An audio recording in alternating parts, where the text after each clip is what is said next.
It's hard to see from above, but this is the start of something new.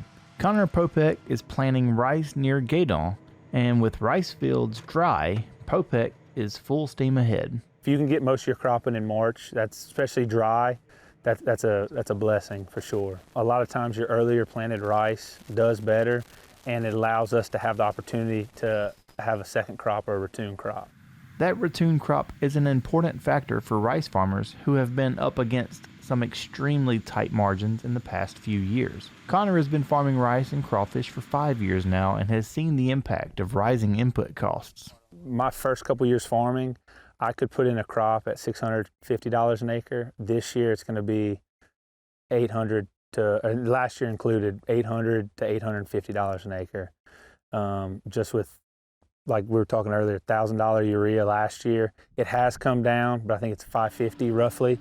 I think my first year it was low 400s. So it's still significant, but the price has caught up with us so far. So I think it's relative to what we faced a couple years ago. At this time last year, farmers were pretty pessimistic during planting. We were not excited to plant. Nothing changed yet. We were planning into, you could call it almost a losing situation. Midway through the year, the prices started coming up. Diesel stayed high.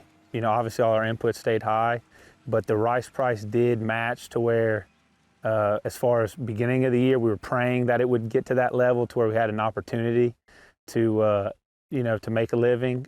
So it did. So for me, last year was okay. Popek says this year's early rice prices look much better and farmers are much more upbeat.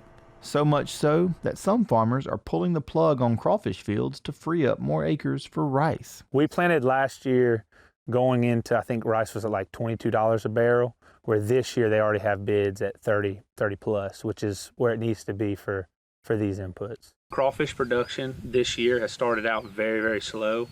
And just the outlook on rice this year, there has been a lot of crawfish getting drained now, or maybe even 3 weeks ago to get planted into rice, which in the past you would never abandon a crawfish pond, but this year people are pulling the plugs a little earlier and planting rice. In Gaydon, I'm Karl Wiggers for This Week in Louisiana Agriculture.